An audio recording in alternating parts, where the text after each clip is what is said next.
Сонсон нь юмаа мэдж эргэн нусаа хашдаг шиг эрдэм үүртлэн эх орноо хамгаалахаар экспертүүд ирлээ. Өнөөдрөөс эхлэн салбараа бид өөрсдөө ярина. Хуулийг хуульчна. Эксперт мэрэгжилтэн нэвтрүүлэг. FM 107 Криминал радио.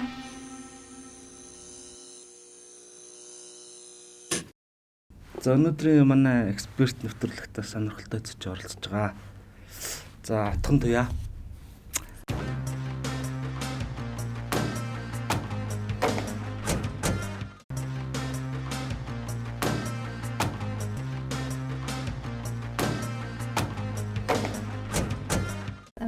Сайн байна уу? За атхан туяа маань United Kingdom Swansea University сургуулийг Global Challenges гэдэг сэдвээр тий. За мөн United Kingdom University of Liverpool-ийг сургуулийг олон улсын хүний эрх хууль тий олон улсын хүний эрхийн хуулиар эрх зүй гэх юм уу тий хүний эрх зүй гэсэн юм сэдвээр магистрийн зэрэг хамгаалсан байгаа. За ингээд хоёлаа ярилцлага эхлэе. За эхлээд эдгээр сургуулиудыг ингээд суралцж төгсгöd дандаа тэтгэлгээр бас сурсан байна шүү дээ. За энэ тэтгэлгүүдийн талаар бас танилцуулаад бас суралцах явцдаа бас тэтгэлгүүдэд бас хамрагдчихсан байна тий. Тэгэхээр эндээс эхлээд ингээд ярилцаа авчих гэж бодож байна. За би ер нь бол яг 2012 оноос эхлээд хуульчийн анх карьераа эхэлсэн. Тэгээд ер нь бол 18 он хүртэл Англи улс руу сурч явах хүртэл ер нь 6 жилийн хугацаанд хуульчийн хуулиараа ялангуяа бизнес эрх зүйн чиглэлээр нэлээд мэргэшиж ажилласан. Тэгээд яг 18 онд ерөнхийдөө бол бизнес эрх зүйгээсээ ерөнхийдөө хазаагаад те хүний эрх тал руугаа сурах аягүй хүсэлтэй байсан л да 2-3 жил бодож байгаад тэгээд яг 18 он тэрийг хэрэгжүүлээд нэлээ их тэтгэлэг гинтер хайсан. Тэгээд яг миний хүсэжсэн зүйл гэхлээрээ сургалтын төлбөрөөс гадна амжиргааны зардал те ингээ бусад зүйлийг ингэж cover хийхээр бүр тийм яг 100% бүрэн тэтгэлэг бол хайжсэн. Тэгээд тэрний хувьд болохоор яг хуулийн чиглэлээр ялангуяа Англид бол айгүй хэцүү. Ер нь бол засгийн газрын чивнэнгээс бусдаар бол бараг байдаггүй. Тэгээд Ливерпулийг байдаг гэдгийг ч бараг материал явуулахасаа ч бараг нэг 12 хоногийн өмнө л нэг мэдсэн. Бараг яагаад тэгэхээр бас яг ингээд маркетинг энэ төр сайн хийдэггүй ч юм уу тий. Тэгснээс болоод нэг хүмүүс мэддэггүй. Гэтэл энэ тэтгэлэг маань хэрэгжээд бараг 10 хэдэн жил болчихсон. Яг зорилго нь болохоор хуульчин чиглэлээр айгүй тийм хүсэл эрмэлзэлтэй, карьертэй, амбицтай тийм яг developing тэг яг хөгжингүү орнуудын тэр хуульчнаар залуу хуульчнарыг мэргэжилд дэвшлүүлэхэд нь зориулсан тийм бүрэн тэтгэлэг байгаа байхгүй амжиргааны зардалтай нутаг. Тэгээд энэ тэтгэлгийн тухай мэдээд тэгээ материалаа шууд л явуулаад тэгсэн чинь ерөөсөн хариу өнтер бол хүлээж авлаа ч гэдэг мессеж ирээгүй байж байгаад 6 сар заа ингээд та тэнцлээ энэ жил 9 сард ингээд хүрээд ирээрөө гэд шууд ирсэн. Тэгээ яхаа тэгээд би тэгээд ямар сонин тэг ямар амархан болчихвооч гэдэг юм уу тэгээ бодоод тэгээ очоод багштайгаа уулзсан манай багш Greg Messenger гэх хүн байсан. Тэгээ очоо уулзсан чинь айгүй тийм competitive баг 200 гаруй хүнээс аппликейшн хийгээд хүн ихний 3-ыг нь авч ирсэн юм бэлээ. Тэгээ тэрийгээ бол тэр айгүй тиймтэй айгүй өрсөлдөөнтэй тийм тэтгэлэг байсан юм чи баг мэдээгүй байж байгаа. Тэгээ айгүй аз таарад ер нь бол царид хэцүү юм санаанд дормоор бүтдэг. Тийм тэгээд яг хөө тэгээ тэр айгүй гоё ингээ бүтчихсэн. Тэгээд Ливерпул нь өөрөө айгүй тийм онцлог university яагаад тэгэхээр Америкийн хувьд Ivy League гэж ярьдаг шиг Английн хувьд болохоор Russell Groups гэж байдаг. Тэр нь болохоор дээд зиндаанууд тэд баг 800-аас 1900 ч юм уу яг хэдэн зуун зарим нь 200 зарим нь бол за Ливерпулийн хувьд бол 100 гаруй жилийн түүхтэй байх. Ийм 100 биш 150 гаруй жилийн түүхтэй. Тийм олон 100 жилийн түүхтэй сургуулиуд айгуу чанартай тийм сургуулиудын групп. Тэрний яг нэг Red Bricks гэдэг тэр сургуулиудын нэг одоо Cambridge, Oxford, Manchester энэ төр байдаг. Тэгээд тэр дундаа бас одоо нөгөө их сургуулийн чанар энэ төр айгүй өөр гэдэг юм бэлээ. Айгүй чанартай. Тийм. Тэгэж анх очиж байсан. Тэгээд одоо очиж байгаад юу гэхээр би одоо англичхоос өмнө Андерсон олуулсан хуулийн фирмэнд 3 жил ажиллаж байсан. 3 жил гэхэлэр ер нь бол Андерсон Америк төвтэй, Лос Анжелес, Нью-Йорк төвтэй яг юм Америк яг гол захиралтай компани ахгүй. Тэгээ ер нь бол миний ихэнх одоо нөгөө хамт ажиллагч хуульчд маань ер нь бол Америк хуульт, Америк гаралтай хүмүүс. Тэгээ миний англи хэл өөрөө жоохон Американ. Ер нь бол монголчуудын англи хэл нэлээд Американ байдаг. Нөгөө үзэж байгаа юмнууд англи хэл зааж байгаа юм бүх юм нь жоохон Американ англи ш. Гэтэл очоод бас IELTS бэлтгэхэд энэ төр ялангуяа Ливерпулийн хувьд болохоор айгүй онцлог сэтэ. Зарим одоо нөгөө хотууд нь болохоор акцент нь бүр шал өөр байдаг. Тэгээ тэр хичнээн тэрхүү ингээд хамгийн амархан англи хэлээр ярьж байгаа ч гэсэн би тэрийг англиар анх ярьж байна гэж ойлгохгүй. Тэгээ тэр нь болохоор яг Ливерпулийн хувьд Scouse гэдэг акценттай. Зарим одоо Newcastle-т нь Geordie ч юм уу те. Лондон болохоор South London гэдэг юм бас акцент ингээд айгуу өөр акценттай байдаг. Бусад акцентууд нь бол амархан ойлгохгүй зүгээр арай жоохон хэцүү. Гэтэл Ливерпулийн хувьд бүр ингээд бүр 100% хэцүү. Зарим англи үгнүүд баг шал өөр хэрэглэгддэг. Баян үлгэд утсан юм шиг л байна. Тийм, ер нь бол яг тэр нөгөө монголоор л нөгөө тийм баян үлгийн амигт очсон юм шиг байсан. Тэгээ айгүй хэцүү байсан. Яг тэгэхээр баг зарим багш нар маань Scouse хүмүүс, яг уугуул Ливерпул хүмүүс. Тэгээд тэр хэлийг ингээд очоод баг эхний 1-2 сар бол хичээлийг бүр огт ойлгохгүй. Айгүй шантарсан, амар стресссэн. Тэгээд бас нөгөө очоод дасгүйсэн нэг юм гэхээр одоо зөвхөн олон улсын эрх зүй Public International Law гэдэг нэг модуль хамгийн ерөнхий шууд очингууд үзэж байгаа байхгүй юу. Эхлээд те яг үндсэн олон улсын одоо хуулийнхаа үндсэнийг одоо агуулгуудыг мэдчихээ гэд хамгийн ихэн зааж байгаа. Гэтэл тэр нь гэхэд нэг нэг удаагийн хичээлд би 10-аас 20 ширхэг артикл уншаад орох хэвээр. Дор хаяж нэг номны 4-5 чаптер бүлэг уншаад орох хэвээр. Тэгээд тэрийг бол одоо өөр дахиад 3 модуль үзэж байгаа шүү дээ тий. Гэтэл тэгээд тэр нөгөө workload гэдэг одоо тэр оюутны тэр сурах мэдэх хэвээр тэр унших материал энэ тэр тэгээд бас тэр хэл мэдхгүй байдал энэ тэр маш их стресстэйсэн анх. Тэгээ яг үнэлэхэд үнэхээр бүр айгүй амартай заастаа алаад өгнө гэдээ очсон. Тэр одоо тэр нөгөө юу бол бүр шалдаа буугаад айгүй их стресстэй. Тэгээ айгүй ерөнхийдөө л хэцүү байсан. Тэгээ сүүлдээ бол яг 1-2 сарын дараа ингээд эхний ингээ эссенүүд дээр ер нь бол одоо английн мастрын тэр нөгөө дүнгийн зэрэглэл нь болохоор pass буюу давсан 50 авах юм бол за ер нь бол боллоо та давсан. Тэгээд монголоор тэр нь 50F гэсэн үг биш л те. Тэр 50-ыг ч авахын тулд бас аягүй хичээнэ. Тэгээд 60 гэхээр бас нөгөө би ингээ 60 70 авч байгаа гэх хүмүүс хэлгээр чи яагаад сет яваад байгаа вэ гэдэг хүмүүс аяг тэгээдсэн. Тэр 60 гэдэг нь болохоор merit гэдэг. За та ер нь бол тэнцгээр исэн. Гэхдээ 60 50-аас нэг 10-аар дээшээ гэхээр за гэхдээ ер нь хичээл сэтгэл харагдаж байна гэдэг дүн. Тэгээд 60-аас 70 гэдэг 70-ын хувьд хүрэхээр одоо distinction буюу таны тэг үнэхээр сайн мэрийсэн байна. Онц гэсэн үг байхгүй. Манайхаар бол одоо A гэсэн. Сайн тэнцлээ. Тийм тэр A-г бодож л очиж байгаа шүү дээ. Гэтэл дөнгөж ихний 2-3 эсэнүүд дээр шууд 50 аваад эхэлж байгаа байхгүй. За тэнцлээ. Тэгээд нэг багш нар ч нас айгу за нэг чааваас нэг өчөнгөө орноос ирсэн хүн байна гэд англи багш нар ч тэгэж бодсон уу яасан. Тэгээд 50 аваад тэгэнгүүт ч надад би 50 авах гэж очиагүй байхгүй юу. 70 авах гэж л очсон. Ерөөсөө тийм бодолтой л очиж байгаа шүү дээ. Тэгээд айгүй их сэтгэлээр унсан тэр 50 маань бол надад айгүй хангалтгүй. Яг ихэнх оюутнууд бол тэ ингээл пасс болж л хангалттай штэ гэж айгүй боддог. Надад бол айгүй хангалтгүйс. Тэгээд айгүй олон хүмүүсээс ялангуяа ми чин хот гэсэн гээд одоо энэ надаас гадна Кenya, Индигийн яг Индиагаас тэгээд Азербайджан гээд орноос нэг 3 хүүхэд бас яг надтай зэрэгцээ 2018 оны яг тэтгэлэг авсан хүмүүс 19 он төгсгөр тэрнээс гадна одоо ингээд энд тэтгэлэг 10 жил болсон юм групп хүмүүс байгаа хгүй. Тэр networking-оор дамжуулаад өмнөх жилд орсон нэг Бразил охин надад аягүй тусалсан. Тэр онц төгссөн. Тэгэхээр би чи яаж онц төгсөв? Надад эсэгээ харуулаач те. Ямар хөө бичтэн яг яаж сурвал яах юм гээд. Тэгээд тэрний ганцхан эсээг харсан чинь миний нэг эсэнд би за нэг миний тэр нөгөө ашигласан цагсаалт нэг 5-6 артикл байгаа хгүй.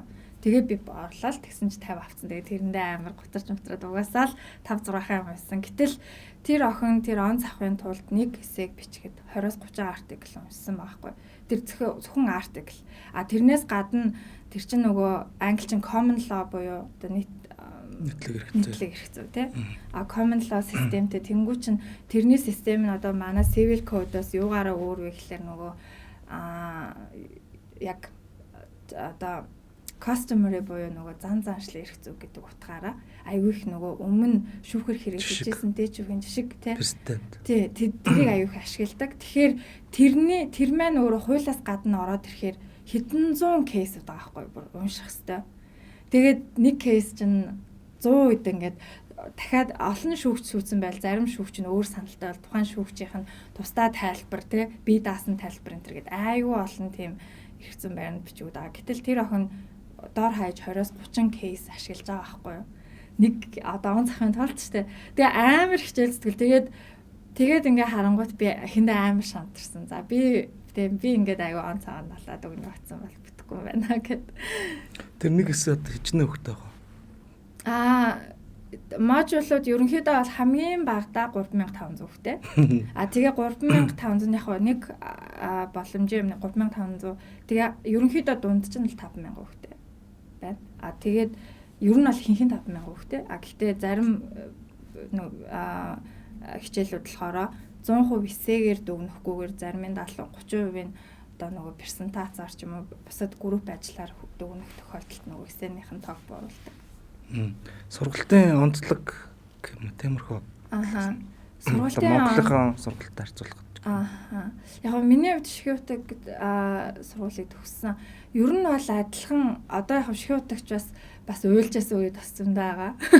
Ер нь бол аягүй их зовж исэн, аягүй их нөгөө ангийнхантайгаа шүн нөгөө нэг өөр цайтал бөөнөрөө хичээлээ хонжсэн үед бас зөндөл байгаа л та. Гэхдээ Английн хувьд миний харсан юм нь болохоор яг Монголд бас яг энийг өөр боддог байгаа хүмүүс баг. Гэхдээ манай нөгөө нэг одоо судалгааны эрдэмтэд судалгааны материалууд айгүй тийм амар их тийм баяжсан биш тий айгүй тийм баяжмал биш. Яг би одоо ирээд судалгаа хийгээд ингээд надад эрдэмтэн өөр тий хууль зүйн одоо судлаачдын ингээд материалууд тий судалгааны үнэлгээнүүд ингээд хэрэгтэй аахгүй.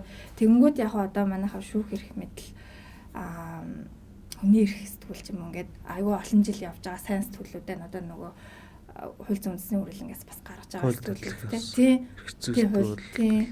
Тэд нар байгаа. Гэхдээ тэд нар маань энэс гадна ингээд дахиад айгүй олон арвчмаар байгаа хгүй. Тэнгүүд чинь ягаад тэр хэрэгтэй юм гэхээр тэрийг оюутнууд маань ингээд зөвхөн нэг одоо юу гэдэг цааз за одоо тэгээ цаазаар авах яллыг тий халах нь зөв үү гэдэг эсээ бичлээ гэхэд би яг Монголд хэрэг бичижсэн бол надад at least одоо ингээд 20-30 хүний тэр сурулж тийм хэрэгтэй. Тэгээд би ингээд нэг дэмжиж байгаа хүнийг яриад нэг дэмжихгүй байгаа хүнийг яриад хооронд нь ингээд холоод амар их ингэж critical thinking ингээд шүүмжид сэтгэлээг боловсруулах тэр нөгөө материал маань айгу тутмаг байсан байлуу гэж бодсон. Тэгээд тэр нь болохоор айгу баяжмал. Тэгээд оюутнуудыг тэр ингээд амар тэгж нөгөө яагаад гэд нөгөө тэр шүүмж сэтгэлээг нь хөгжүүлэхэд амар анхаардаг. Би жишээнд дөнгөж анхны хичээл дээр сууж агаад эхний 1-2 хичээлсэн. Тэгэхэд манай миний хажуу суужсэн нэг англи залуу нэг танилцаад нэг жоохон нэр устаал болсон юмс. Тэр багштай бүр амар хэрэлдээд захгүй.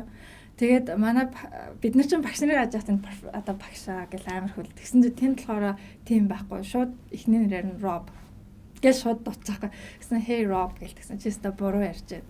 Чи юу яриад байгаа гэсэн. Нөгөөдөг чинь бүр ингээд уурлаад хэрэлдээд тэгэхээр би ингээд хажуудлаасан бүр багшаас тэ багшаа яаж ийна гэдэг тэгсэн чинь багш нь би яа нөгөө багш нь одоо энэ яга надад хэрэлдээд ингээд уурлах юм болоо багшийн реакцийг харсан чинь нөгөөдг нь бүр баярлаад байна. хүн өдөөс нь ингээд чиний буруу гэд уурлаад аваад бүр амар баярлаад улам ингээд нөгөө тий чинь нөгөө юу яагаад ингээд маргалуулгаад ингээд тий.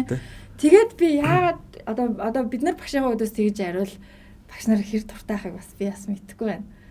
Тэг онд бол гэтэл тэнд чинь бүр ингээд баярлаад бүр ингээд яриад байхгүй. Тэгэхээр тэр чин шүүмжит сэтгэлгээ тий одоо ингээд өөрөө тий тэр энтрийг бүр амар дэмжиж байгаа. Тэгээд айгүй чөлөөтэй. Тэгээд тэр эсэнийг би сүүлдээ ер нь бол айгүй дандаа 70 аваа явсан. Тэр эсээг би сүүлдээ яагаад 70 авах нөхцөл гарсан бэ гэхээр айгүй их аргумент олон талаас нь бичих хэрэгтэй. Нэг энэ хүн ингэж бодож ин гэхдээ нөгөө хүн ингэсэн байна. Гэтэл ийм байна гэд айгүй олон юм талаас нь ингэж зөв тэг аргументатив тэгж айгүйх оруулах хэрэгтэй юм байна. Бодлогоо нөцөлт. Тэр нь айгүй онцлогтой юм. Тийм байна та. Тийм. За дараагийн сургууль маань Swansea University. Swansea-гийн хувьд болохоор ер нь бол мастер 1 жил байдаг Англид. Яг тэгээ 1 жил айгүй хурд өнгөрнө. Нэг би очоод нэг харахад явах болсон байсан байхгүй. Тэгээд сургуулийн хавьд төгсөөд амжилттай төгссөн тэр хооронд ч ингээл роллер костер болчихлаа. Гэхдээ яг 1 жил болоо тэгээд би ингээд амар ихтэй ингэж бодож ирээд би ганцхан жил болоод явах гэхээр миний мэдсэн чадсан юм яг хангалттай юу гэж бодоод надад айгүй хангалтгүй санагдаад би яаж игээд би дахиад сурмаар санагцсахгүй. Тэгээ би айгүй их тэгж зовсон хэрнээ би амар enjoy байсан. University of Liverpool айгүй тийм гоё миний тэр мастер оюутны амьдрал үнэхээр гоё байсан. Тэгээд тэрийгээ би үнэхээр үргэлжлүүлмээр санагдаад тэгтэл яг энэ Swansea-гийн зарлал гарсан. Тэгээд энэ болохоор Hillary Clinton яг Hillary Rodham Clinton-ы Global Challenges буюу яг глобал төвшөнд болж байгаа орчин үед тулгамдж байгаа тийм яг дайны дэлхийдээ даяар болж байгаа тийм асуудлуудын тухай судлах хүсэлтэй тийм оюутнуудад зориулсан тийм яг мастерын тусгай хөтөлбөр байна гэдгсэн. Тэгээд энд болохоор би яг Hillary Clinton өөрийнх нь нэртэй гэж бол биш яг өөрөө гэж мдээгүй. Би зөвхөн нэрийг ашигласан сургууль гэж бод. Заагаад л тэр чинь Америкийн одоо тий Англи шүү дээ тий. Гэтэл эн чинь Swansea чинь өөрөө Их Британий Wales гэдэг улсынх нь одоо нэг сургууль ахгүй Swansea гэдэг. Яг ер нь бол Wales-тэй бол Cardiff-ийн дараа ордог 2 дахь айгуу том сургууль. Тэгээд би болохоор за зүгээр л нэрийг ашигласан юм байна гэд. Гэтэ яг надад хөтөлбөрүүд нь болохоор climate change одоо цаг уур амьсгалын өөрчлөлт тэгээд нөгөө одоо яг би болохоор Ливерпулд нөгөө бизнес хүний ихээр яг дурлаад эхэлсэн байсан. Миний нэг модуль бизнес хүний ирэх байсан байхгүй. Тэгээд бизнес хүний ирэх яагаад дурлсан гэхээр нэгт би өөрөө бизнес хөлж байсан 5 6 жилтэй. Нэг бизнес хүний ирэхээр бол ажилласан. Тэгээд хүний эрх гээд би биш нөгөө бизнесийн эрх зүйчээр ажилласан. Тэгээд бизнесээ хүний эрхтэй холбох нэг юм бизнес хүний эрх юм байна гэж бодоод анх дурлсан. Тэгээд ингээд судлаад үзэнгүүт төр чинь өөрөө нөгөө хүний эрхийг хамгаалах гол субъект шүү дээ тий. Гэтэл 1960-ад оноос л олон улсын эрх зүйн субъект биш хэрнээ хүний эрхэд маш өндөр нөлөөтэй амар олон юм корпорациудын тухай айгүй олон кейсүүд үзсэн аахгүй тэр Ливерпул тахт. Тэгээд надад айгүй сонирхолтой би тэр талаараа ер нь бол диссертацаа бичсэн л дээ нөгөө мастерын диссертацаа.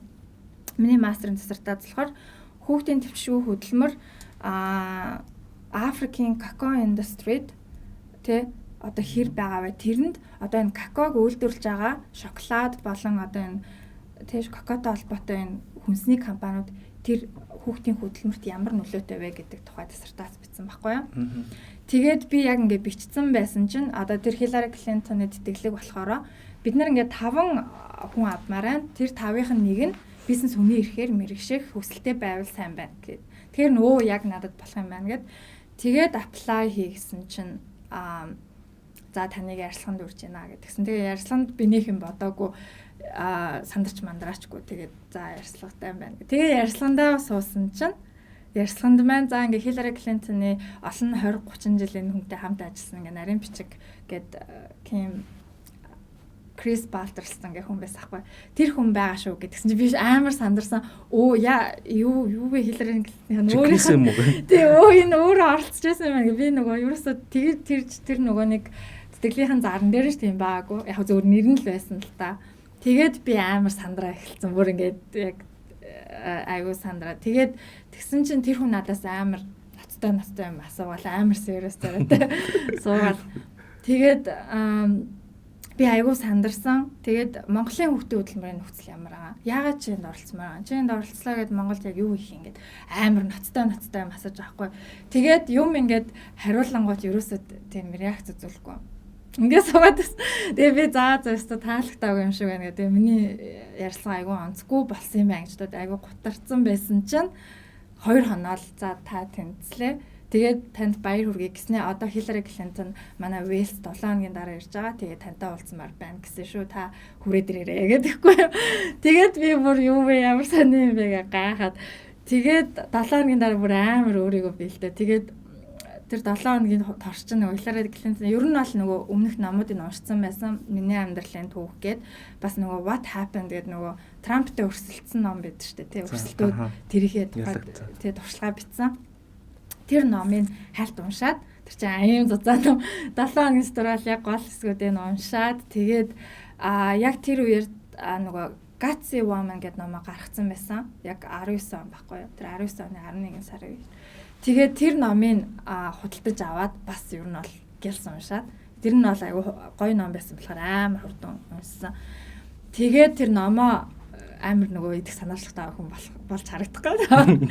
Судлаад. Нөгөө номоо бариад нөгөө гарын үсгээ зурвалт га. Тэгээд Вэлс руу очсон. Тэгсэн чинь угаасаа биднэрт бэлтцсэн миний нэрийг бичээд Отгон туяад гэд тэ. Тэгээд Another Gutsy Woman гэд ингээд бичээд айгуу гоё гарын үсгээ зураа. Тэг яг надад өөртөө өс. Тэгээд 5 минут нэг оюутан бол 5-10 минут өөрийгөө танилцуулаад ингээд ярих боломж тэр эмэгтэйтэй олдож байгаа байхгүй юу? Ер нь яг ингээд бөөнөрөө яг 5 оюутан суугаад одоо яг ийм ширээн дээр суугаад өөрөө яг тэр голд суугаад. Тэгээ эхнээс ингээд Зимбабве, Монтенегро гэдэг улсын бас нөгөө 5 охин ер нь шалгарсан охтууд хэлж яриад тэгээ би амар дотроо бодоод яг тэр үед л айгүй боддсон байлээ. Ингээд амар алтартай хүнтэй дэлхийд тэ алтартай хүнтэй уулзах байгаа болохоор юу гэж өөрийгөө танилцуулах вэ гэж хамгийн түрүүнд бодно. Тэнгүүд хамгийн түрүүнд орж ирж байгаа юм гоё юм болохоор би монгол хүн тий. The first одоо тий намайг тэр хүний мэдэх хамгийн чухал юм бол монгол хүн тий. Би бол монгол хүн гэдэг юм орж ирж исэн. Хоёр талаараа тий би бол яг энэ эрх зөө хүний ихээр passionтэй хуульч хүн гэдэг тий. Би хүн гэж өөрийгөө ингэ танилцуулахаар амар их боддсон юм бэл. Тэгээд яг би бол монгол хүн, би бол хуульч хүн. Гуравт би одоо 8 настай хүүтэй байхгүй юу. Тэгээ би бол ээж хүн. Гэт яг тэгэхээр тэр 3 айгүй чухал. Би наавыг тодорхойлж байгаа л 3 юм болж таарад. Тэгээд яг энэ 3-аа хэлээд тий би бол ингээд Mongolian тий би ингээд хэдэн жил Монголд яг 6 жилийн хугацаанд ажиллаж байгаа. Сая 18 онд ингээд тий ирээд ингээд хүний ирэхээр сурж байгаа. Тэгээ энэ хүний ирэхийг сурж байхдаа надад Монголтой холбоотой тий айгүй олон зүйл орж ирсэн би цаашаага тий ингээд айгүй олон зүйл хийх хүсэл сонирхолтой байна. Тэгээ таны сэтгэлийг авч байгаадаа маш баяртай. Би ялангуяа бизнес хүний ирэхээр цаашаа бол Монголд болон тий одоо дэлхийд ч гэсэн айгүй олон асуудал байгаа. Тэр өөр ингэсэн хувь нэмрээ оруулахаар тийм эрдэмтдээ судлаачтай тийм одоо хүний эрхийн хуульч хүн болмоор хүсэлтэй байгаа гэд нэг 5 минутанд яг ингээл дурчигнуулаад ярьсан. Тэгсэн чинь тэр хүн чинь эргээ хариулах хэрэгтэй байхгүй бид нарын ингээд гэлс ингээд тэгэнгүүт би бол Монголд хайртай. Би Монголд 2 удаа очиж байсан тий. Намайг очиход одоо тэр үед ямар ерөнхийлөгч байсан бэ? Ямар ч намайг нэг 4 юм уу 5 настай хахад ирсэн байгаа хгүй. Тэгээд дахиад нэг 2000 онд ирсэн. Тэгээд намайг 2000 онд очиход танаа ерөнхийлөгч бид нар бол Монгол биш Орос Хятадгийн 2 том гүрний дунд оршдогч бид нар Америкийг бол гуравдагч хөшөө гэж боддөө шүү гэж хэлсэн үгийг би одоо хүртэл мартдаггүй. Энтергээ амар гоё ярилцсан. Тэгээд чиний сонирхож байгаа чиний энэ судалж байгаа сэдэв бол танаа улсыг хөгжүүлэх түлхүүр юм а гэдэг чи битээ мартаарай гэж надад хэлснийг нь би одоо хүртэл ер нь бол боддог. Нэрээ бизнес үнэ эрх. Тэгээд ер нь судлаад үзэхээр би дараа цаашдаа тэр бизнес үнэ эрхтэй ярихтаа энийг хэлнэ. Ер нь бол тийм юм байна штэ гэд. Тэгээд нэг гоё юм нь 11 сард ингээл нэг уулзаад ингээ баяртай бол биш байсан. Дараа нь Christmas арч юм ингээд отгон туяа Merry Christmas энэ хөөргөн тэгснэ graduation дээр бас юм захиа мэх ярил. Тэгээд энэ хүний нэг гоё юм энэ хүн чинь амар их олон алтартай тийм хүмүүстэй танил. Тэгээд тэднэрийг бид нэр guest lecture-ээр бид нартай танилцуулсахгүй. Би тэгээ энэ Hillary Clinton-оор дамжуулаад яана би одоо нэрийн зөв хэлэх нь үү? Одоо хамгийн анхны за яг нэрүүдийг марцсан шүү. Ямар ч хэлсэн айгүй олон тийм нөгөө яг нөгөө улс төрчтэй уулзсан Америкт ч бай. Америк одоо анхны Secretary First Woman тэ хамгийн анхны эмэгтэй Secretary of State гээд төрийн нэр. Тийм тэр нөгөө тийм яна нэрийг марцсан байна. Заалч миний нэрийг энд марцсан баг тэр хүн мэдгүй юм да. Тийм тэгээд тэр хүн болохоор НАТОг бүр удирдаад тэр үед Югославд нэг бүр нөгөө НАТО ч нөгөө геноцид болгож байгаатай холбоотойгоор бүр ингээд бүр нөгөө бомб бүр нөгөө нэг тесрэх юм бомб. Тэг бөө юм болж исэн. Яг тэрийг гардаж явсан төмөр хадагтай гэж бас дуудагддаг. Тэг тийм эмэгтэй байсан. Тэгээд бас Английн айгүй олон нөгөө парламент яг тэр үедээ нөгөө парламентын мембер байсан 1920 онд. Тэр хүмүүстэй одоо ч зарим нь баг. Гэт айгүй олон хүнтэй уулзах тийм боломжуудыг олгосон. Тэгээд бид нар болохоор Hillary Clinton өөрөө би одоо тий за нэг жижиг нэг Wales гээд тий одоо нэг Swansea-гийн нэг 5 нэг за зүгээр нэг ихэнд нэг очиж байгаа л бас болох юм байх гэсэн чинь тэр бүх зочинд одоо тий манай энэ 5 охин нэг ярьсан баярлаа гэд өөрөө бүр ингээд захаа энтер явуулаад урьж мөрсөн юм байлээ. Айгүй тийм амар анхаарсан байлээ бид тавыг. Би бас тэрийг мэдээгүй байж байгаа. Сүүлд бас нөгөө би орчлон гээд нөгөө одоо олон улсын эрүүгийн шүүхэд байдаг орчлон ахын менторшип хөтөлбөрт байдаг аахгүй. Миний ментор болохоор нөгөө одоо хүний эрхийн дэд комиссар Женевт яг right to development гээд одоо хөгжлийн эрхтэй холбоотой яг тэр хилцээний бүр дарга хийдэг Монгол ах байдаг шүү дээ 20 хэдэн жил ажиллаж байгаа Бат Эрдэнэ ах тэр ахын менти ахгүй би тэгээд тэр ахыг урьж оролцуулсан. Тэгсэн чинь хин ах одоо Бат Эрдэнэ ах энэ хараа Hillary Clinton-аас юм захаа ирсэн. Баярлаа гэд ирж ин тэгэхээр нөө бас ингэж амар биднийг ингэж айгүй анхаарч явсан байгаа хгүй. Тэгээд бас төгсөлтөн дээр бас дахиж тэр Hillary Clinton-тай ярилцах боломж олцсон. Тэгээд энэ сэтгэлгээр дамжуулаа зөвхөн тэр хүнтэй уулзах битэл айгүй болно одоо яг хүний эрх улс төрд ингэж 20-30 жил ажиллаж байгаа айгүй болно тийм бараг 20-30 яг үнэлэхэд тийм удирдагч нартай уулзах боломжууд олцсон.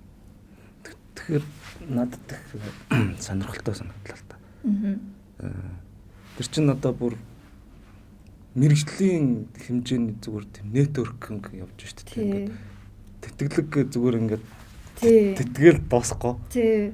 Тэр нь цаана бүр том бараг шинжлэх ухаан гэж хэлэхээр хэмжээний юм явж штэ бүр хүн хоорондын харилцаа тэгээ тэрийг гоё дулаан авч үлдэх тэгээ талархсан сэтгэлгээд бүр ингээд шигтгээд өгдөг тийм хэмжээнд байт юм байна шүү дээ. Тийм энэ тэгээд айгүй ховорхаа яг одоо жишээ нь Obama Foundation, Gates Center гэдэг бас яг нэлээ нэр бүхий хүмүүс чинь бас нэг networking-ороо дамжуулаад тэгж өөрийнхөө тэр нэрэмжит оюутнуудыг тэгж хүмүүстэй уулзах боломж олддог.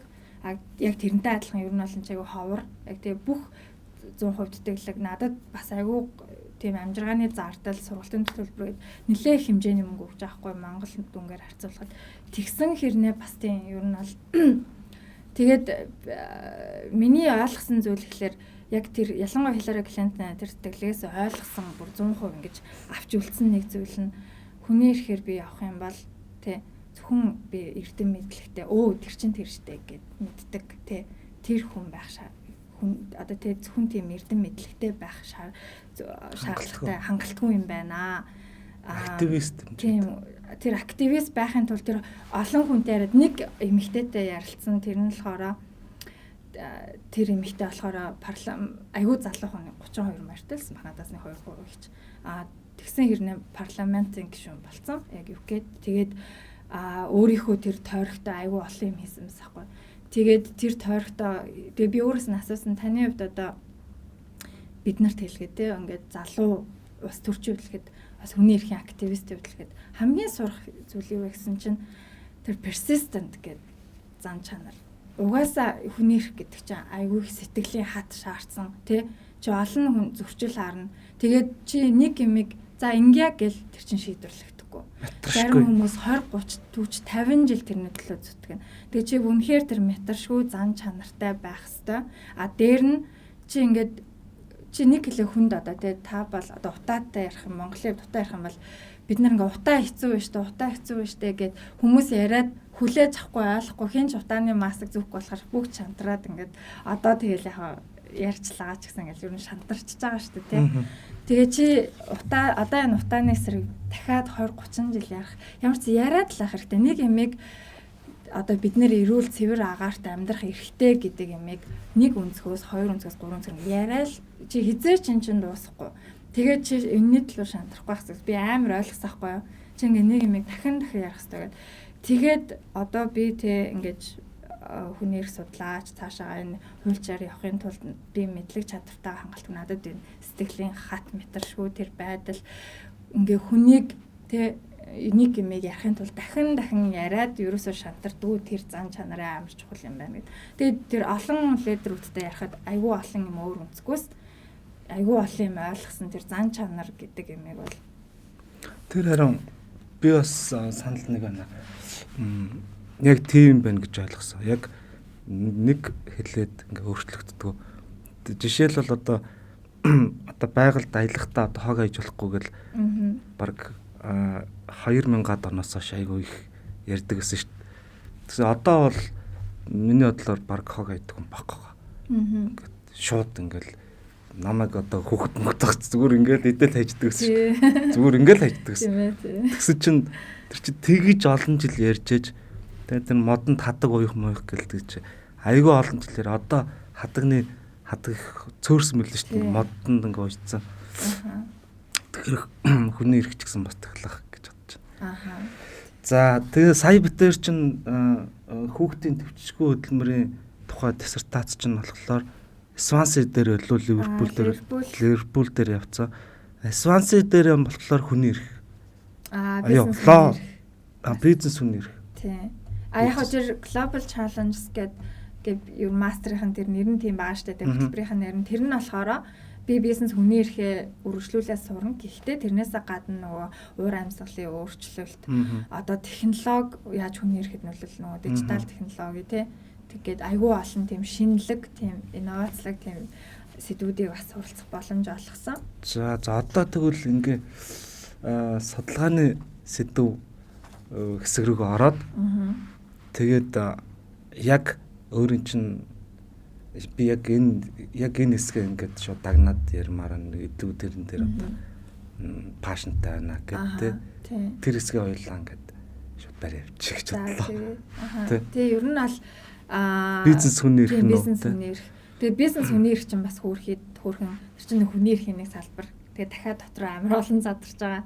Жишээ нь modern slavery гэдэг орчин үеийн боолчлол гэж монголоор бол хэлдэг болсон байлээ. Тэнд нь болохоор албатай хөдөлмөр, хүүхдийн төвчшгүй хөдөлмөр гэдэг хөдөлмөртэй холбоотой. Гэхдээ жоохон гэмтэргийн шинжтэй ч юм уу. Тэгээ одоо албатай хөдөлмөр чинь бол хүнийг өөрийн гэсэн баг болгоцсон байж тээ. Тэгээ тэрийг эдийн засгийн тий санхүүгийн ч юм уу тий ашиг аваад тиймэрхүү одоо яг тийм хөдөлмөрлөх эрх зөрчсөн хүний одоо амьд явах биш эрх чөлөөтэй байх бол тэр эрхүүдийг зөрчсөн яг орчин үеийн боолчлал тэр тал руугаа би бас мэргэсэн.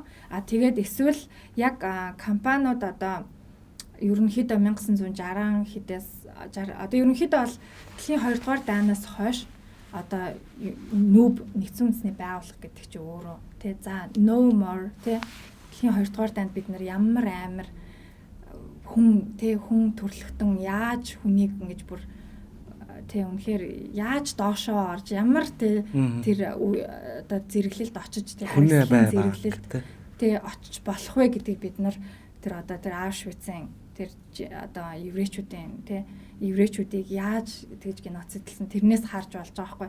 Тэгэж одоо эн чинь бол нэгснийгэндээ дэлхийг тэр нөгөө траума гэж ярьдаг шүү дээ. Бүр тэг сэтгэхийн тэр үнэхээр ямар аимшигтай юм бэ гэдэг зүйлд оруулсан тэр цэг байсан тий.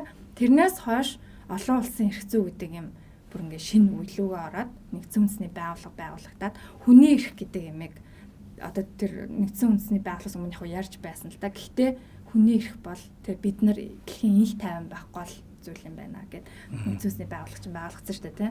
Тэгээд ингэж байгууллагатаа тэр дэлхийн 2 дугаар дайнаас хойших тэр нөхцөл байдлыг хараач гэсэн төр бол хүний эрхийг зөрчих үндсэн субъект юм байна гэдгийг тэгээ олон улсын ер нь бол субъект нь бол төр шүү дээ тий. Тэгээд төр маань тийм учраас төр хамгаалах үүрэгтэй, зөрчихгүй байх үүрэгтэй, хүндэтгэх үүрэгтэй тий. Бас хүний эрхийг хангах үүрэгтэй гэдэг ингээд явчихж байгаа. Гэтэл ерөөсөө тэрэнд бол бусад гуравдагч одоо төрийн non state буюу одоо төрийн бусад одоо субъектууд хамаардаг байсан байгаа байхгүй юу? Гэтэл 1900 одоо аж үйлдвэр хөгжөөд тий одоо глобалчлал хөгжөөд нэг улс ч одоо Nike ч зөвхөн Америкта ч юм уу Англид ч юм уу биш Вьетнам гэдэг өөр улсууд ингээд хүрээгээд хэлээд үйл ажиллагаагаа хэлээд явчингууд 1960-аад хэд оноос эхлээд олон улсын үндэстэн дамсан корпорациуд чинь ер нь бол эрх зүйн бүр олон улсын эрх зүйн субъект болохоор хэмжээний өр нөлөөтэй болцсон байшгүй гэдгийг ер нь анзаарч эхэлсэн. Жишээ нь одоо тэр айгүй бүр том хэрэгүүд байгаа л та. Ялангуяа Африктууд. Яагаад тэгэхээр нөгөө энэ үндсэн дамсан корпорациуд чинь одоо нөгөө мөнгөө хэмнээд хааны газар үйлдвэр барьмаар байна тий. Гэтэл яг Америкта барихаар татвар тий одоо ажилтнуудыг өндөр цалинжуулах энэ төр аюул санхүүгийн зардалтай. Тэгэнгүүт одоо жишээ нь одоо яг энэ болсон нэг хэрэг бол Nike за Индонез билүү за ямар ч ясан нэг South East одоо тий зүүн өмнөд Азийн нэг оронд яг үйлдвэрээ барьж байгаа хгүй. Тэгээд засгийн газартай тохироод үйлдвэрээ барьж байгаа. Гэтэл засгийн газар маань өөрөө хөгжингүү орон тэр том компани татвар энэ төр яриад ороод ирэхээр бүр яасан гэхлээр хүний эрх мэрх болох байхгүй. Тэгээ бүр байхгүй жишээ нь хүндэтгэх тэр мэдрэмж нь өөр айгу бага төрийн хэмжээндээ тий.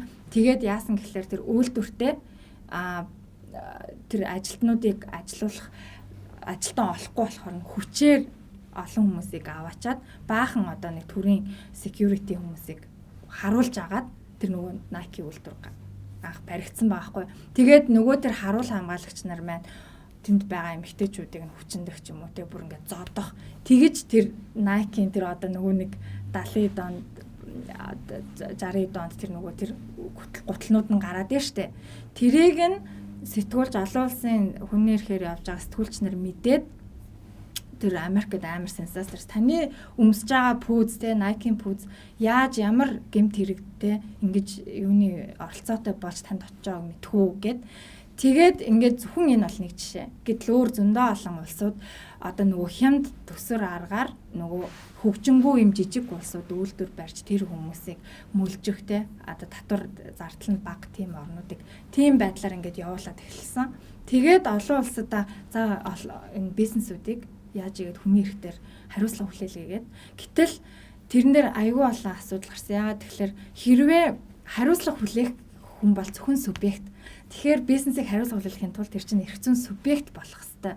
Субъект болчих юм бол тэр чинь олон улсын нөгөө нэг хэлэлцүүл тэр олон улсын асуудал шийддэг ширээнд маань субъект болоос одоо Америкийн хажууд Nike ч юм уу те одоо юу гэдэг нэг Rio Tinto ч юм уу суух гэдэг байхгүй. Тэнгүүд ч улсууд айгаад эхэлсэн. Одоо Америк аахгүй юмаа гэхэд чинь Монгол болоо штэ. Яагаад тэгэхээр сайхан нэг 15 онд айгүй гоё судалгаа гарсан. Тэр дэлхийн хамгийн 100 топ одоо актер гэдэг оролцогч. Тэр нь улс үндэстэн компани хэлбэр хамаарахгүйгээр зүгээр шууд орлогоор нь тавьчих байгаа байхгүй. Гэтэл одоо Walmart жишээ нь хамгийн шууд толгойд орж байгаа Walmart байна. Walmart-ын орлого грек ямар улсууд дэлхийн тэр топ 100-д орж байгаа хэд хэдэн улсуудын 2-3 улсуудыг нийлүүлсний нэг хэмжээний санхүүгийн тэр юу байна. GDP-г нь харьцуулах. Тийм. Тэгэж одоо тэр улсуудаас баян байна гэсэн. Тийм. Улс орнуудаас баян. Тийм. Тэгэнгүүт чинь одоо Apple бол одоо дэлхийн яг үнэхээр хөгжингүү ядуу бороо 40-50 орныг нийлүүлэхээр байгаа байхгүй. Гэтэл тийм хүмүүс чинь сууж хаар чинь айгүй их айц төрж байгаа. Тэгээд одоо хүртэл одоо 2021 он одоо 22 он гарах чинь эрх зүйн субъект болохгүй гэд улсууд барьсан. Яагаад тэр эднэр аюултай гэд. Тэ? Яг энэ өөр олон юм аргумент байна. Миний яг гол авч байгаа нэг аргумент бол энэ байна. Тэгэхээр өөр аргаар эрх зүйн субъект биш ч гэсэн хариуцлага хүлээхгүй бол үнэхээр болохгүй болж байгаа байхгүй яа. Тэгэхээр айгүй олон Африкийн улсууд дээр очиод уулуурхайн компаниуд чинь хамаг нөгөө нэг нөгөө олон хүн ундаалж тэндээс загасчилж нөгөө өөрсдөө тижээдэг тэр цэнгэг ус энтрийн бүр ингээд зүгээр очиод одоо нэг Африкийн Замбиа гэдээ улсаа тэр нөгөө яг Англид толгой компани гэдэг Videnta гэдэг компани бол тэрний бүр ингээд бичлэгүүд YouTube дээр байгаа. Бүр ингээд зүгээр усаа ингээр доороос нь ингээд газрын тос ингээд хар ингээд нэг гарч ирж байгаа. Тэгээд ерөөсөө тийм болчихсон. Тэгээд ер нь Африкт бол маш олон тийм жишээнүүд байгаа. Тэгээд тэр улс орнууд чинь тэр Videnta-тэй холбоотой тэр Замбиагийн арт иргэд бол тэр яг Африкта тэр Замбиада байдаг тэр жижиг охин компани бүр 20 ойг үнэлэхэд 20 жил ингээд тасралтгүй шүүхтээд 10 20 жил за би 20 жил уу 10 жил уу 10 хэдэн жил ямарчсан шүүхтээд ерөөсөө болоогүй сая 19 онд анх удаа бүр ингээд олон улсын эрх зүйн түүхэндээ анх удаа Videnta тэр нөгөө яг Английн дээд шүүхтээр нь хариуцлага хүлээж анх удаа барьж авч байгаа байхгүй. Тэгээ эн чинь өөрөө бүр ингээд ямар их тэмцэлээ те. Ялангуяа ягаад тэгэхээр эн чинь эрх зүйн субъект биш гэдэг ганцхан тэр аргументаас болоод энэ олон компаниуд чинь хариуцсан одоо тэр хариуцлагаа ерөөсөө хүлээхгүй байхгүй юу? Эрх зүйн субъект биш гэдэг нь бол олон улсын эрх зүйн субъект биш. Тийм олон улсын эрх зүйн субъект бол биш. Одоо олон улсын эрх зүйгээр зохицуулагдахгүй байна. Тийм. Тэгэнгүүт чи ягаад энэ хамаарч байна гэхээр өмнө нь болохоор одоо ингээд энэ улсууд чинь одоо Америкт толгой компанитай ч юм уу тэгэх юм бол Африкийн тэр иргэд чинь Америкийн ягаад тэгэхээр өөрийнх нь улсын тэр дээд шүүхэн хахуулдаг даад ч юм уу те одоо авилах давтаад ч юм уу тэр шудрах тэр шийдвэрийг гаргахгүй байгаа байхгүй юу? Улсын дотроо асуудал шийдэж. Тийм учраас бид нар чинь за тэгвэл бид нар толгой компани дээр нь очие те Америк дээр нь очиод Америкийн шүүх дээр нь үгүй гээд тэгэнгүүт маш олон хэрэгүүд бүгд буцаагдсан. Ямар үндслээр гэхээр уучлаарай бид нар энэ юг явах боломжгүй. Яагаад тэгэхээр эн чинь өөрөө явж агаад тэр шүүгч нарын гаргаж байгаа энэ бол олон улсын эрх зүйн субъект биш. Энэ дээр хариуцлага хүлээх үндэслэл байхгүй. Тэгээ яг үнэхээр барьж авах боломжн дээр бол уул нь бол тэр үндэсний эрх зүйн тогтолцоо байна шүү дээ тий. Гэтэл одоо юу н олон улстай болохоор одоо тэгээ тэрнээс хамаарад одоо энэ 2011 онд тэр бизнес ба хүний эрхийн удирдах зарчим буюу нэгдсэн үндэсний байгууллагаас гаргаад тэр зарчмын хүртэл өөрөө юу нь бол юу л да. Сайн дурын үндсэн дээр яг 100% бол биш. Гэхдээ тэр зарчмаар дамжуулаад одоо олон улсад бол зөөлөн хууль гэж ярьдаг шүү дээ. Зөөлөн хуулийн одоо хөгжил бол бүр маш өндөр болсон. Зөөлөн хууль маань хэдийгээр яг хүчин төвлөрдөр хууль биш ч гэсэн нөгөө тэрийг хэрэгжүүлж байгаа нөлөөнүүд нь гарангуут ялангуяа нийтлэг эрх зүй, Customer International Law, заншлын эрх зүй хөгжил бүрдээд байгаа байхгүй. Тэр байдлаар ер нь бол явах боломжтой болж байгаа. Тэгээд тэр бизнес ба хүний эрхийн удирдах зарчмаар дамжуулаад улс орнууд өөрсдийнхөө улс орны нутаг дэвсгэртэй яг бизнесүүдийг өөрийнхөө үйл ажиллагаанд хүний эрхийн магадлалын шинжилгээ хийгээч гэдэг үүргийг бас хуульчилж өгч байгаа. Тэгэж одоо ерөнхийдөө бол энэ бол 20-30 жилийн түүхтэй энэ тэмцэл маань явсаар байгаа одоо ер нь бол нэлээд ер нь бол хөгжөөд ер нь явж байгаа. Тэгээд би түрүүн яриад байсан Hillary Clinton чи бол тий гол ингэж танаа эрхийг танаа улс орныг хөгжүүлэх гол юм судалж байгаа хүн бэ шүү гэд хэлэхэд тэр үедээ би аан заагийн өнгөрсөн.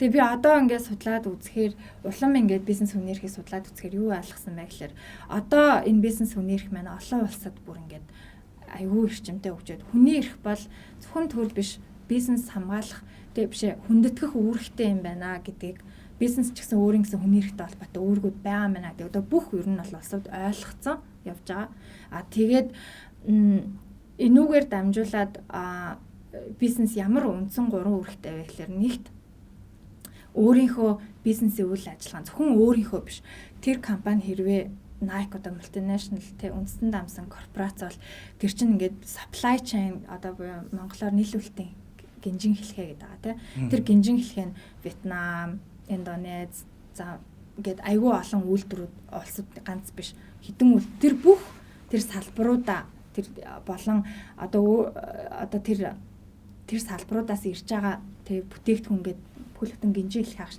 Тэнд байгаа тэр бүх гинжин хэлхэнд болж байгаа хүний эрхүүдийг тэр Nike одоо нөгөө нэг тэр хүний эрхийн зөрчлөөс сэргийлэх тэр үүргийг хүлээж байгаа байхгүй.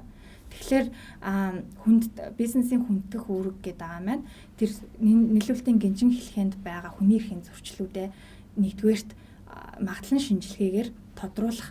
Тэгээд одоо ямар нэг зөрчил илэрсэн тохиолдолд тэрийг заавал нөгөө нэг зөрчлийг арилгах ямар нэг арга хэмжээ авах үүрэгтэй байхгүй. Тэр маань болохоор хүндэтгэх одоо энэ үүргийн маань бизнесийн хүний эрхийг хүндэх үүргийн маань гэж тэр дотор нь одоо ингэ салаалж орж байгаа тэр туслах үүргүүд байгаа байхгүй. Ерөнхийдөө бол гол үүргүүд маань.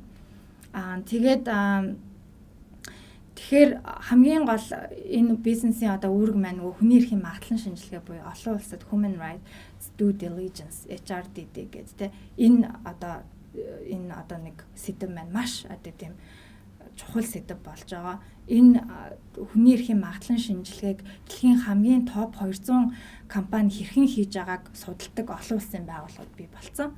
Тэгээ ер нь ингээ байнга ингээ нөгөө хянаад монитор хийгээд тэд нар яаж явж ингээ хянаа явж идэг.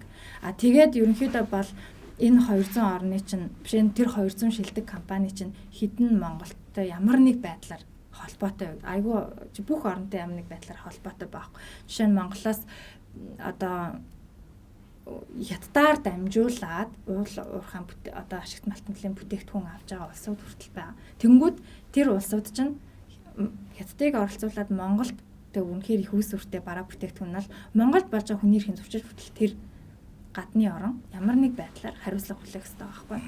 Тэгэхээр ингэж шүү дээ. Тухайн бизнесийн одоо эд төс болгон дээр хүний эрхийн зөрчилгүй байх хэрэгтэй гэсэн одоо шаардлага шүү дээ. Тэгэхээр энэ шаардлагын одоо гол хууль зүйн хөшүүрэг нь болохоор тэр зөөлөн хууль гэдгээр байгаа гэсэн өргөцсөн үндсэн. Яг ингээд шууд одоо хуулийн хариуцлага хүлээхгүй ч гэсэн одоо зарчмын итгэлцлийн шинжтэй зөөлөн хууль тийм зарчим. Тийм. Ер нь одоо энийг ингээд анхаарал ажиллаач ээ. Одоо хүнээ дэдлэе.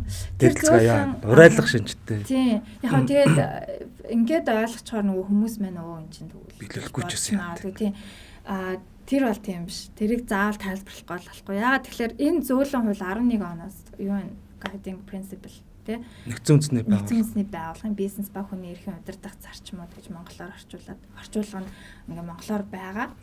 Хэрвээ хүмүүс сонирхож байвал Монголд яг энийг хариуцсан юу байгууллагч гэх юм Монголд энэ ер нь яг энийг одоо нэвтрүүлж байгаа нэвтэрсэн байгаа юу лөө? Тийм. За би түрүүнийхээ гэс хариулчаад тэгэнгүүт чинь энэ хууль улс орнуудыг юу гэж уриалсан бэ гэхээр та нар тий өөрсдийнхөө нутаг дэвсгэр дотор энэ хуулийг энэ зөөлөн хуулийг бүр ингэж хүчин төгөлдөр хууль болгож нөгөө батлах хэрэгтэй байна.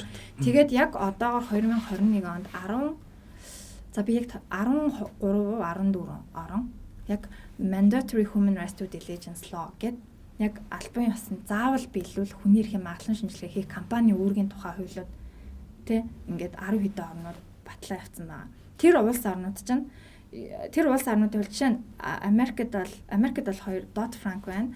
Нөгөөх нь болохоор Калифорнигийн Transparency Supply Chain Law одоо нийлүүлэлтийн гинжин хэлхээний ил тод байдлын тухай хууль гэд Америкт 2 хууль байгаа байхгүй.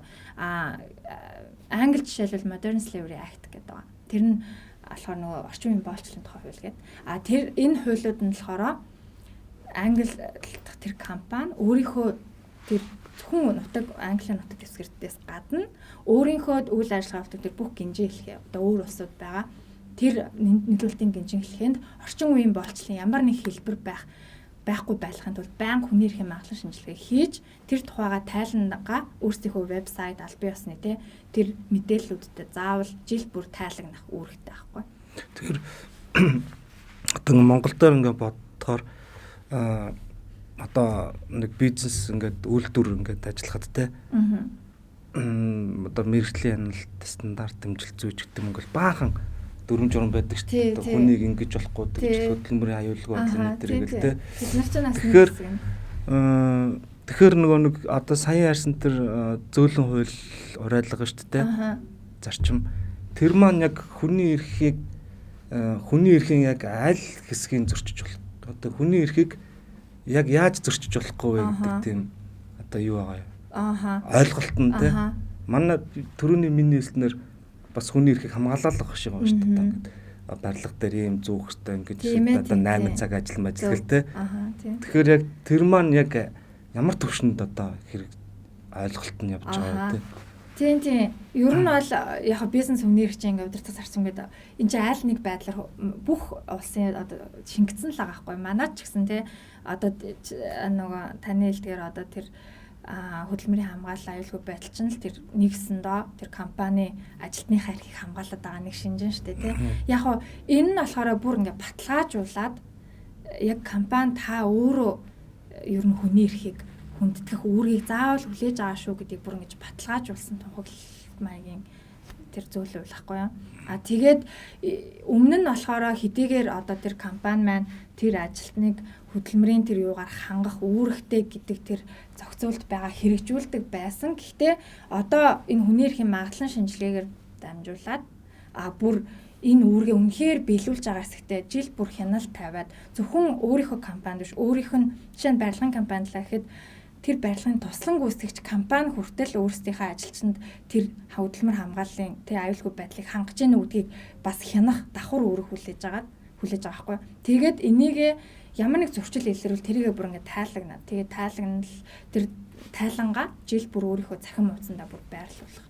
Тийм бүр ингэж нэмэлт идэвхжүүлсэн үүргүүдийг аягүй хүлээж байгаа. Тэгээд Монголын нөхцөлд бол сая 19 оноос эхлээд Монгол одоо нөгөө монголчин олон улсын одоо бүх биш олон юм улсад бүх одоо улс орнууд одоо хүний эрхийн олон юм пакт конвенцууд байгаа шүү дээ. Жишээ нь тэгээ одоо нөгөө иргэний тийм улс төр нийгмийн эрх байна. Тэгээд эдийн засаг соёл нийгмийн одоо эрхүүд гэдэг нөгөө олон улсын пакт конвенц хүүхдийн эрхийн конвенц гэдэг. Одоо энэ олон улсын нэгдэн орсон бүх улс орнууд энэ нэгдэн орсон одоо тэр конвенц гэрээнийхээ үүргийг яаж биелүүлж байгаа талаар хэрэгжилтийг тайлагнадаг тийм UPR гэдэг олон улсын систем байгаа. Тэр системийн дагуу Монгол улс бол сая 20 онд 3 дахь удаага тэр бүх конвенцэд нэгдэн орсноо хэрэгжилтийг сая Женевт хүний эрхийн үндэсний комиссарын газар хүний эрхийн зөвлөлд тайлагнасан байгаа. Тэгээд энэ тайлагнахын явцад нь 15 оных нь ээлж тайлна үеэр аль улс бэлэн Монгол улсыг бизнес хүний эрхийн юг тий үйл ажиллагааны үндсийн төлөвлөгөөг та нар хэрэгжүүлээч. Бизнес хүний эрх гэдэг тэр ойлголтыг Монгол улс дэлгэрүүлээч гэдэг үүрэг даалгавар өгсөн юм байлаа.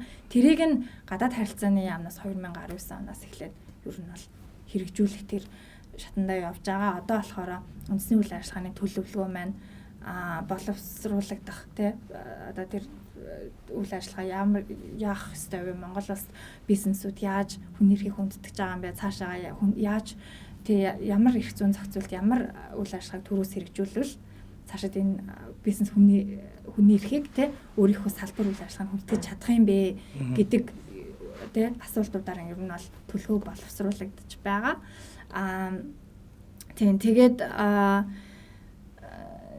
Тэгээд түрүүний хэлснээр одоо бусад дэлхийн 10 гаруй улс орнууд энэ хүний эрхийн магадлан шинжилгээг заавал хэрэгжүүлэх үүргийг бүр ингээ хуульчилдсан байгаа. Франц байна, Англи байна, Австрали байна, Канада байна. Одоо бүх Канадын бол хилцээ явагдаж байгаа.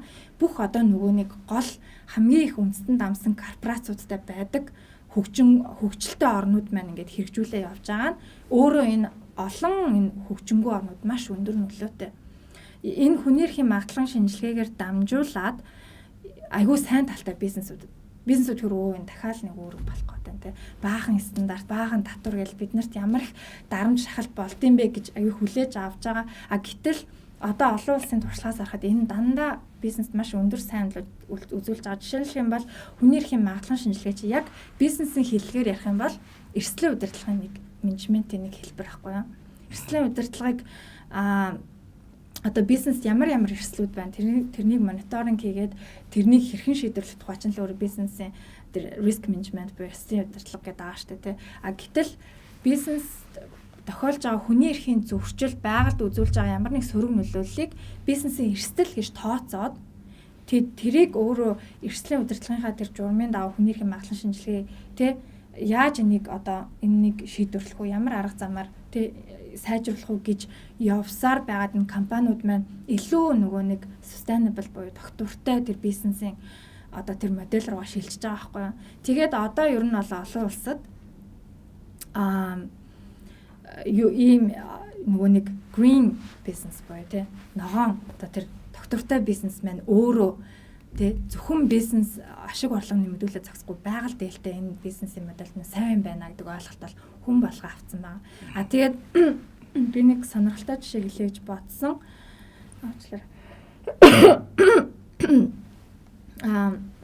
Одоо нөгөө за би бол millennial гэдэг байгаа шүү дээ. За нэг 95 оноос хойшоо төрсэн залуучууд маань Gen Z гэд яригдж байгаа. Тэгээ одоо залуучууд сайн мэдж байгаа. Энэ үе маань одоо өмнөх үе буюу энэ millennial энэ Gen Z-гээс өмнө за boomer Gen Y л тэ тэр одоо энэ үеүдээс юугаар өөр байна гэхэлэр бүр ингээд улс орон дээр судалгаа харахаар энэ хүмүүс маань бид нар чинь ингээд за цалин хаана хамгийн сайн залуу гэж тэнд ажиллая гэж тэ улс орны хувьд бодоод ч юм уу тэр үеийн нөхцөл байдлаа бодоод ч юм уу тэ гэтэл одоо байгаа залуучууд маань та над хэдэн төгрөгийн цалин өгөх надад юу сонирн биш. Танай компани нийгэмд ямар үнцэн авчирч байгаа. Тэр нь надад чухал гэдэг болцсон байна л да. Энэ Монгол улсын залуучдын хувьд ямар би сайн мэдгүй. Яг олон улстай л ер нь бол иймэрхүү болсон. Танай компани нийгэмд ямар үнцэн авчрах юм. Танай компани миний хийж байгаа ажил нийгэмд ямар үнцэн авчрах юм. Надад тэр нь чухал байна. Тэгээ тэр purpose over salary гэж байгаа байхгүй. Тэр миний тэр зорилго тэр цалингийн хэмжээнээс тэр цалингийн хэмжээ надад миний зорилго шиг тийм чухал бол биш гэж үзэж байна. Тэгээд дээр нь тэд нар чинь ажилтны хувьд тэгж штэ тий. Гэтэл millennial болон Gen Z маань хэрэглэгчийн хувьд энэ миний авах гэж байгаа бүтээгдэхүүн хүний эрх болон байгальд ямар нэг сөрмөлөө үзүүлж бүтээгдсэн үү тий. Тийм бол надад авах хичнээн хямдхан байсан ш надад авах сонирхол алга. Тэгээд үнэхээр байгаль sustainable гэх нэг sustainable бүтээгдэхүүн гэж одоо Монголд тэр бас байлаа. Гадаад ч амар их тэмдэглэл үүрдэг байхгүй юу? Нэг л их тийм модон сам гэлтэй. Тийм одоо пластик бол биш те. Тийм бүтээгдэхүүн дээр ингээ залуучууд аягаа бүр ингээ шуурдаг. Минималист. Тийм бас минималист гэдэг байгаа те. Тэр яагаад тэгэхээр тэр бүтээгдэхүүн байгальд одоо пластик авахын сонирхолтой болсон. Тэ. Тэгээд хүний эрх зөрчсөн одоо жишээ нь H&M за Nike байна. Тэгээд одоо хит хэдэн сая бүр одоо яг Англида бас нэлээд алтартай Boohoo за Zara хүртэл гэд компаниуд чинь ямар нэг байдлаар тэр энтгэхт одоо энтгэх Бангладеш, Пакистан гэд нөгөө тийм даавны үйлдвэрүүдээс авч байгаа. Гэтэл тэр даавны үйлдвэрүүд чинь өөрөө өглөөнөөс орой хүртэл тэр суугаад те ажиллаад байгаа хүмүүс өдрийн $2, $1, $3 аваад байгаа байхгүй юу. Тэгээд тэрнтэй холбоотойгоор маш их ингэж хүмүүс үсээд одоо хүмүүс fast fashion буюу тэр одоо энэ улирал тутам салгидаар шин загвар гараал байдаг те. Энэ одоо юм загварын чиглэлээс бол аюул их татгалцж байгаа юм Европын чиглэлээр. Тэгэхээр millennial Gen Z маань өөрсдөө хүний эрхийг нөгөө нэг илүү чухал. Одоо цаг уурын уур амьсгалын өөрчлөлтөөр хин их явж байна. Millennial Gen Z маань их явж байгаа. Тэр Greta гэдэг нэг жоох охин байгаа штэ шүү дээ. Тэр интерес ингээ хараад үзэхээр ер нь бол бидний цаанаасаа одоо ингээд ер нь бол хүмүүс өөрчлөгдөд явж байгаа. Тэгэхээр Монгол ч гэсэн энэ байдлаас ажиглагдж байгаа. Одоо Монголын хувьд хүмүүс хэлээд байгаа үннөө бас тэ ерөнхийдөө Монголыг хамгийн анх энэ олон Монголд бас гайгүй байгаа за номон ч юм уу те гэд компаниудыг одоо таван богт ч юм уу ямар компанид энэ одоо байгаа нэлээд гайгүй явж байгаа. За Монголын топ 100 одоо татвар төлөгч компани ч юм уу тэд нарыг маань авч явж анх байгуулсан хүмүүсийн маань өөрсдөө нас би одоо нэлээд одоо төвтэй гарах нас нь болоод ч юм өөр хүүхдүүд нь одоо яг аваад эхэлж гэтэл хүүхдүүд нь дандаа гадаадад сургууль төгсөөд эрдэм мэдлэг боловсралтай юмыг ёсоор нь хий гэдэг тэр зөв принциптэй зөв зарчимтайгаар хэлж байна. Монгол бас ингээд өөр бизнесийн ч тэр одоо хүний эрхийн хувьд ч яг маркет зах зээлийн хувьд аюу тийм шилжилттэй үед орж байгаа. Тэгээ энэ бол яг зөв. Тэгээ бизнес хүний эрхээр дамжуулаад хөгжсөн орн зүүнд байгаа. Бизнес хүний Монголд одоо яг хүний эрхийг зөрчиж байгаа бизнес гэмт юм сервис нь тийм анхаарал татсан. Юу байдаг лөө. Ерөнхийдөө бол тайлан би болохоор нэг англид байж хата бизнес хүний эрхээр судлаад эхлэнгүүд Монголын аягүй сонирхож байгаа. Тэгээд тэнд байх хугацаанд тайлан судалгаа мэдээ юу гэдэг айкон юун дээр гарч байгаа тэр мэдээ энтрийг хараад үзэхээр хамгийн одоо хүний эрх зөрчигдөх нэг салбар маань уул уурхайн салбар гэж харагдсан. Одоо тэ судалгааны материалууд энэ төр үзэхээр яагаад гэхэлэр одоо яг нь Монголыг үнэхээр авч явж байгаа салбар энэ хүнд хэцүү нөхцөлд авч явж байгаа салбар бол уул уурхайн салбар мөн тий. Уул уурхайгаар дамжуулан Монгол хөгжнө тий. Тэрийг бол бид нар бүгдээрээ мэдж байгаа. Гэхдээ тэр одоо уул уурхайл одоо гэсэн тэр ойлголт зөвхөн улсын хурлын нөгөө 76-аас жавхлаа ингээд дээшээ доошоо ингээд бүх тэр удирдах шийдвэр гаргах төвшний хүмүүсийн хувьд аягүй өндөр чухалчлаад аваад үзчихсэн.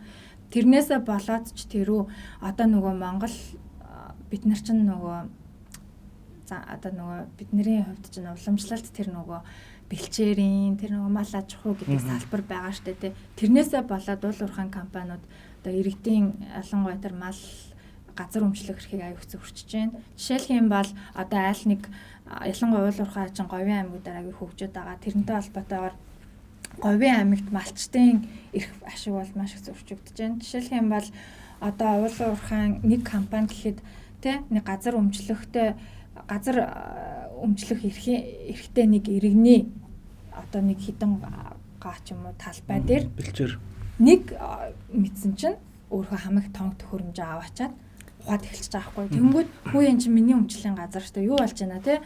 Миний өмчлийн биш ингээд нэг хүнийхийгч биш ингээд бүхэл бүтэн багаар нь ингээд багийн хэмжээний одоо те нэг 10 20 айл байх хэмжээний газар нэг хүн аваачаад хамаг тоног төхөөрөмж авахад эхэлж байгаа хгүй.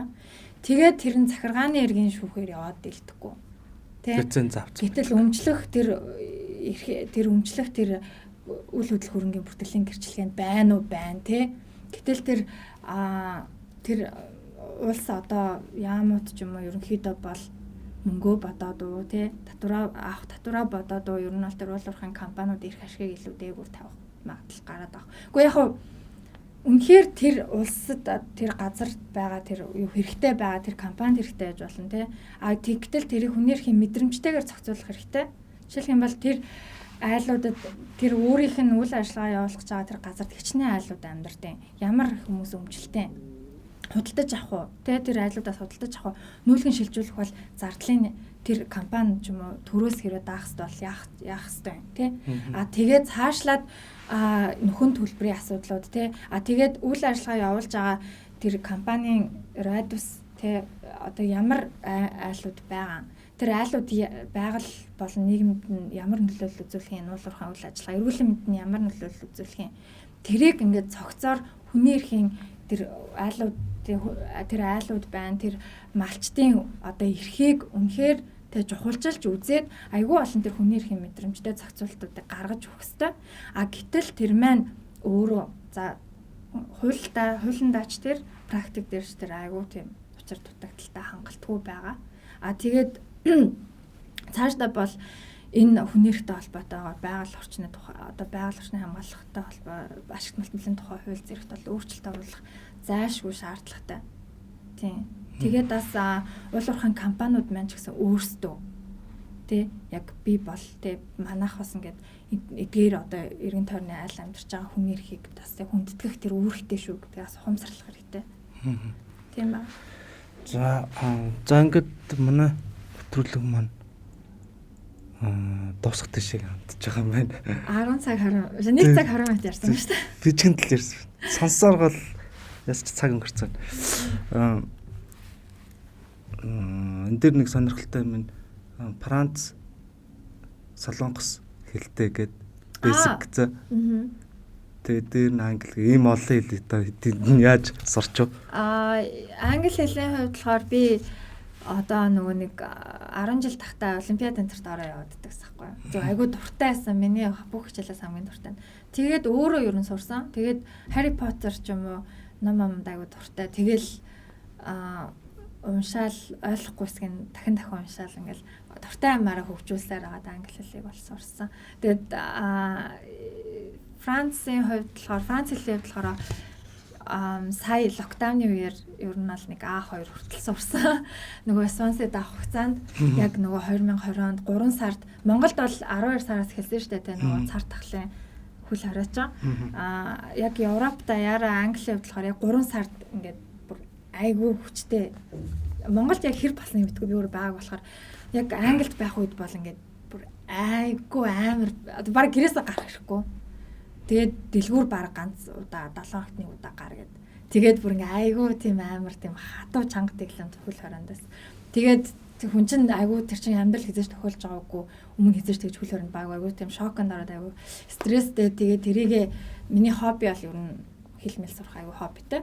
Тэгээд Франц хэлийг нэг А2 хүртэл нөгөөрөө би даад сурсан. Тэгээд солонгос хэлний хувьд бол жирэмсэн байх хугацаанд ер нь бол өөрийгөө хөгжүүлэх мэр санагдаад яг жирэмсэн байх хугацаанд өөр хийх юм байхгүйсэн. Тэгээд ер нь бас нэг ер нь сурсан. Сая нөгөө хөл хорооны үе гэдэг дээр зүгээр сонирхоод сохоод тэр нөгөө хүний эрхийн талаасаа ямархуу байсан ба одоо Монголд бол хүний эрхийн зөрчил айгүй амар гарсан. Ер нь бол амар болсон. Тийм.